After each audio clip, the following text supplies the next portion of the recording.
Xin kính chào quý vị. Kính thưa quý vị, vậy là một mùa xuân mới lại về trên quê hương của chúng ta. Phòng khám Thạnh Trị xin kính chúc quý vị hưởng một mùa xuân an khang thịnh vượng, tấn tài tấn lộc và thành đạt trong cuộc sống.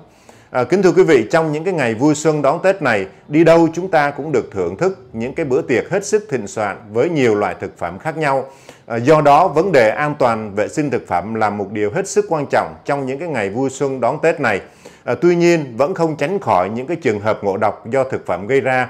Hôm nay phòng khám Thạnh Trị xin trình bày với quý vị các cái triệu chứng của bệnh ngộ độc thực phẩm, cái cách xử trí tại nhà cũng như là cái cách bảo quản thực phẩm tốt nhất để tránh những cái trường hợp ngộ độc đáng tiếc xảy ra trong những cái ngày vui xuân đón Tết này. Xin mời quý vị cùng theo dõi. Trước tiên tôi sẽ trình bày với quý vị các cái triệu chứng của bệnh ngộ độc thực phẩm. Thì như quý vị đã biết là sau khi mà chúng ta ăn những loại thức ăn ôi thiêu hoặc là bị nhiễm độc vô đó, thì tùy theo cái thức ăn đó nhiễm trùng hay là nhiễm độc mà nó có cái thời gian ủ bệnh khác nhau. Trung bình từ 1 tới 3 giờ sau khi chúng ta ăn thì cái triệu chứng đầu tiên là cảm thấy đau bụng, có thể đau ê ẩm hoặc là có trường hợp là đau rất là nhiều, đau quằn quại. Triệu chứng thứ hai là buồn nôn và nôn mửa, có khi nôn toàn thức ăn mà chúng ta vừa ăn vô. Kế đến là tiêu chảy, có thể tiêu chảy toàn nước không, tiêu chảy rất là nhiều lần gây ra cái tình trạng mất nước. Triệu chứng kế đến là sốt nếu chúng ta có những cái biểu hiện của nhiễm trùng. Trường hợp bệnh nặng hơn thì nó có các cái triệu chứng như là đi tiêu chảy, ra phân có lẫn máu, rồi nó có dấu hiệu mất nước như là môi khô, mắt trũng, bệnh nhân khát nước nhiều, mạch nhanh, thở nhanh. Đó là những cái dấu hiệu của việc mất nước nhiều. Nếu nặng hơn có thể là trụy tim mạch hoặc là sốc nhiễm khuẩn. Đối với cái trường hợp mà có các cái triệu chứng nhẹ thì chúng ta có thể xử trí tại nhà được. Còn nếu trường hợp mà bệnh nặng hơn, có các cái dấu hiệu như là mất nước, trụy tim mạch hay là sốc nhiễm khuẩn thì chúng ta phải đưa người bệnh vào bệnh viện để được theo dõi và điều trị kịp thời. Đó là các cái triệu chứng của bệnh ngộ độc thực phẩm. Kế đến tôi sẽ trình bày với quý vị về cái cách phòng ngừa cái bệnh ngộ độc thực phẩm. Thì thứ nhất là chúng ta phải chọn cái thực phẩm an toàn, bảo quản kỹ lưỡng thực phẩm và chế biến thức ăn đúng cách, an toàn. Kế đến là chúng ta phải sử dụng thức ăn, ăn uống cho nó đúng vệ sinh. Khi mà chúng ta đã bị ngộ độc thực phẩm rồi thì chúng ta xử trí như thế nào? Thưa quý vị, thường phần lớn đó, những cái trường hợp mà ngộ độc thực phẩm thì thường là tự khỏi. Do đó chúng ta chỉ cần là theo dõi bệnh nhân tại nhà. Đầu tiên là chúng ta gây nôn cho bệnh nhân bằng cách là chúng ta đưa ngón tay vào trong họng mình để cho kích thích người bị bệnh nôn hết những cái thức ăn vừa ăn vô. Rồi nếu có mất nước thì chúng ta bù nước rồi cho bệnh nhân nghỉ ngơi. Chúng ta có thể bù nước tại nhà bằng cách là cho uống Orezon, tức là nước biển khô quý vị, hoặc là uống nước dừa tươi. Chúng ta dằn thêm một chút xíu muối vô thì cho bệnh nhân uống theo nhu cầu. Người ta cũng có thể là giảm được các cái triệu chứng và sẽ khỏi trong vòng 1-2 tiếng đồng hồ. Trường hợp mà có các cái dấu hiệu nặng như là sốt cao, mất nước nặng phải cho người bệnh tới cơ sở y tế để được điều trị kịp thời. Đó là những cái triệu chứng cũng như là cái cách mà khi mà chúng ta bị ngộ độc thực phẩm thì quý vị có thể theo dõi và chăm sóc người bệnh tại nhà được. Bởi vì phần lớn là người bệnh sẽ tự khỏi. Còn trường hợp mà bệnh nặng hơn thì chúng ta phải đưa người bệnh tới ngay các cái cơ sở y tế để được các cái bác sĩ điều trị kịp thời cho chúng ta. Tiếp theo tôi sẽ trình bày với quý vị cái cách bảo quản thực phẩm ở trong tủ lạnh. Thì với cái tâm lý là dự trữ các cái loại thực phẩm để dùng trong những ngày Tết, đặc biệt là các cái loại thịt thì chúng ta nên cấp đông ở những cái ngăn đá trên cùng.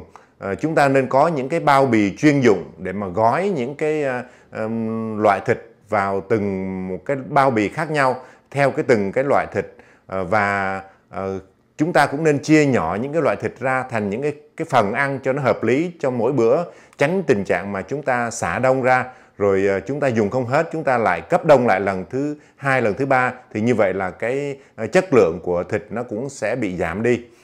Còn đối với cái ngăn trên cùng á, thì các cái loại thực phẩm mà ăn liền, chế biến sẵn thì chúng ta để vào cái ngăn trên và chúng ta nên chỉ sử dụng trong vòng khoảng 1 ngày thôi để tránh những cái trường hợp để lâu ở ngăn dưới thì cái nhiệt độ nó không có bảo đảm.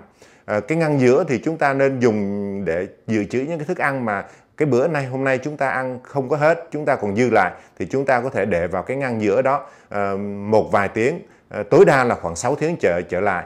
Và nếu mà trường hợp mà trên 6 tiếng rồi thì cái chất lượng thực phẩm nó cũng không có được bảo đảm nữa. Cái ngăn dưới đó thì chúng ta để các cái loại thịt cá mà đã được chế biến rồi và được dùng trong ngày. Còn cái ngăn dưới cùng thì chúng ta nên sử dụng để dự trữ những cái rau củ quả. Thì các cái loại rau củ quả chúng ta cũng nên sơ chế trước khi mà chúng ta đưa vào tủ lạnh, để bảo đảm cái chất lượng của từng loại rau nó được giữ nguyên các cái chất lượng của các cái thành phần trong cái rau của mình, nó được không có bị mất đi. Đối với cái cánh cửa tủ thì từ trên xuống dưới chúng ta có thể là ngăn trên cùng chúng ta dùng để dự trữ các cái loại trứng, rồi các cái loại bơ, sữa, phô mai chúng ta cũng dùng để ở cái cánh cửa tủ. Rồi các cái loại mà nước chấm chúng ta cũng dự trữ ở như cái cánh tủ. Còn cái ngăn dưới cùng của cái cánh đó thì chúng ta dùng để dự trữ các cái loại thức uống. Cũng một điều cũng lưu ý với quý vị là chúng ta không nên để quá nhiều đồ vào trong cái tủ. Như vậy đó thì cái không gian ở trong cái tủ đó nó sẽ bị hạn chế, làm cho cái nhiệt độ nó không được lưu thông giữa các cái khoang với nhau. Do đó nó cũng làm ảnh hưởng tới cái chất lượng của sản phẩm. Đó là cái chung của cái tủ lạnh. Còn về từng loại thực phẩm đó thì hiện nay ở trên thị trường nó bán rất nhiều các cái loại bao bì, các cái loại hộp để cho chúng ta sử dụng, bỏ riêng từng cái loại thực phẩm sơ chế rồi chúng ta mới để vô tủ lạnh. Thì như vậy đó nó bảo đảm là không có bị lẫn các cái mùi vị với nhau giữa các cái loại thực phẩm. Nó làm cho chúng ta rất là khó chịu đối với lại từng loại mùi mà nó không còn nguyên vẹn nữa.